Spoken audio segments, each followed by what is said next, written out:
साधु संग त्याग करिले जात हुए जातना असाधु संगरे मिलन दिए नाना वेदना त्याग जोग दुई कथाटी अटे दुखदायक अटे दुखदायक तेबे केउ कथा करिले तरी जीवेटी लोक गुरु स्वामी अंतर्जामी है प्रभु आनंद कंद दुखहारी जगतपति है जय सच्चिदानंद। बोले भक्त वत्सल भगवान की त्यागटी बहुत सुंदर कथा बहुत शिक्षणीय कथा बा बहुत आनंददायक कथा त्याग किंतु बाबा बाया कहते त्याग जोग दुई कथाटी अटे दुखदायक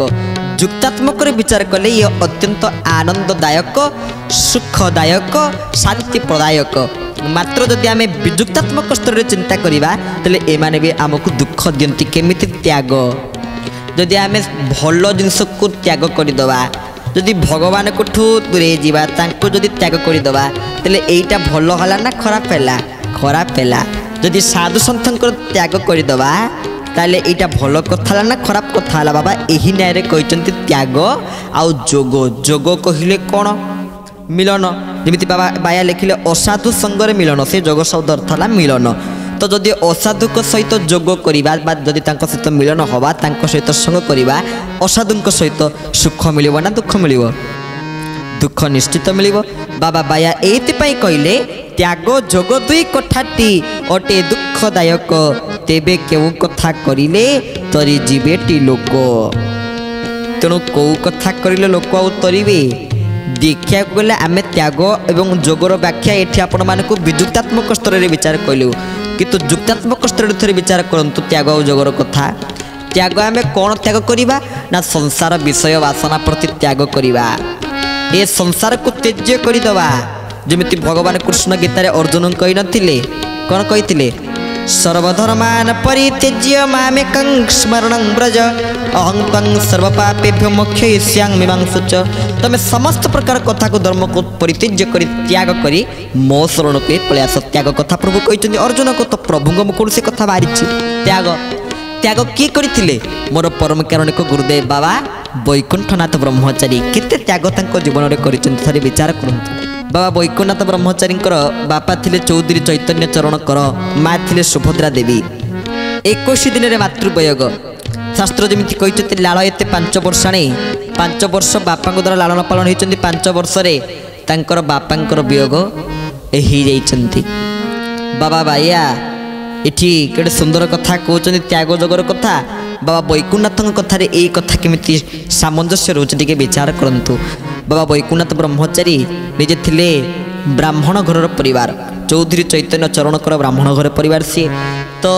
जमीदारी परिवार मध्य से चाहते से कौन कर पार न जमीदार परिवार ना सी तो जमीदार होकर एते धन संपत्ति निकट में थी से कौन कहले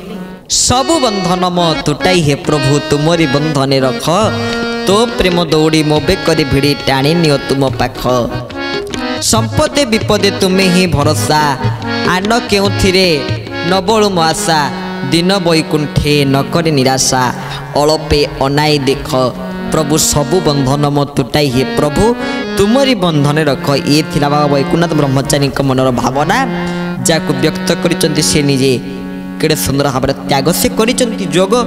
जदि सी साधना करि न थान्ते जदि प्रभुंक सहित सी युक्त ही न थान्ते जदि से भगवान को सहित जोग करी माने बा मिलन ही न थान्ते तले कोन तांको हातर लेखनी एई भली भजन स्मरण ही थान्ता कि जदि बाबा बाया भगवान को सहित जोग ही न थान्ताए ताहाले कोन एई भली बाया गीता ग्रंथ को आमे पाई पारि थान्ते कि ताहाले त्याग और जोग ये बहुत भल कथा किंतु पॉजिटिव रे विचार कले ये बहुत भल कथा नेगेटिव रे विचार कले भी ये है विजुक्तात्मक कथा जुक्तात्मक विचार कले है जुक्तात्मक कथा तो से भाव में बाबा बाया ये त्याग आउ जोगर व्याख्या ये बाया गीतार सप्तम बोली रे के सुंदर भाव में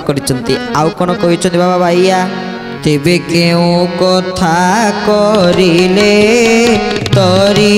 जीवेटी लोक त्याग जोग दुई कथाटी अटे दुखदायक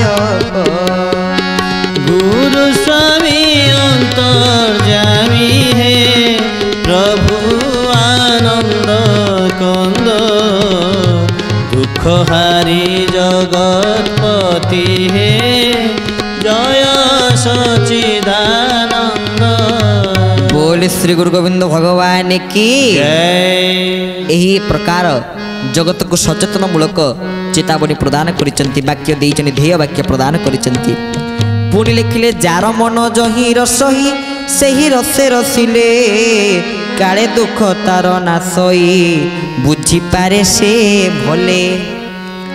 जदि गोटे कर्म प्रति आपणकर मनटा संपूर्ण बळै जाइछि ना, मते पाठ पढ़िया पे बहुत भल लगुच, यही कर्म रो आपण माने आनंद पाई परिबे। कहा मन कहूची ना मो केवल खाइबारे ही आनंद पाइबी, ता प्रति मन दूसरी से सी आनंद पाउछनी खाद्य खाइकरी। किए कहते मु केवल शोइबी, शोइबारे आनंद पाइबी, बास सी शोइकरी आनंद पाउछंती। किंतु प्रकृति रे एठी कहिले आमे जो कोनसी कर्म करूचे जदि प्रत्येक कर्म रे मन टिकक थाए ताले निश्चित आम मान को आनंद मिले आ विषाद आमको छाड़िकी जाई थाए।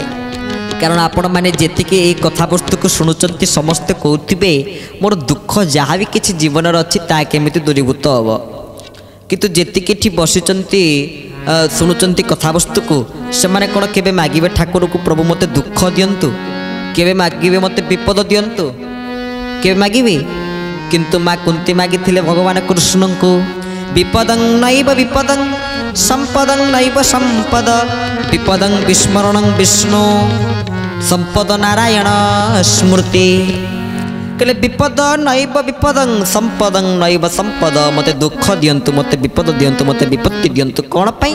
ना मु आपणकर स्मरण करिबी, मु आपणकर चिंतन करिबी, मु आपणकर सेवा पूजा ए सब ही करिबी। तो दया करी कृपा करी मते आपण यही प्रकार आशीर्वाद प्रदान करंतु। मु जेमिति दुखरे पड़े, मु जेमिति विपदरे पड़े आपणकर स्मरण चिंतन रे मो दिन जाउथबो। ये थिला कुंतींक निकटरे भक्ति। तो सेमिति एठी बाबा बाया कहले जार मन जही रसई सेही रस रसिले, जोठी मनटा समर्पित हो गला बा जोठी मनटा को आमे से काम देई देले, जदि मन को काम प्रदान कर दी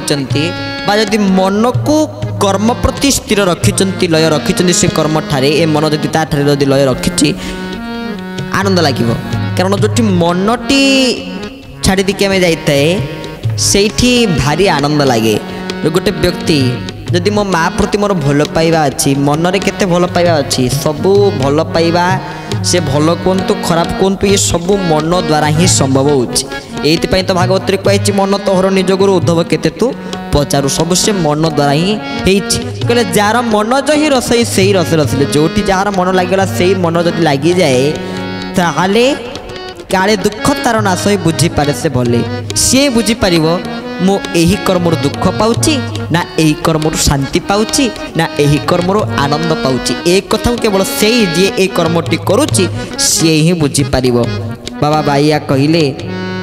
काले दुख तार नासई बुझी पारे से भले, मालिक नामेण यद्यपि जड़े अच्छी गृह रे भल मंद कह घटई आउ कहा कृत्य रे। घर जने मालिक अछंती,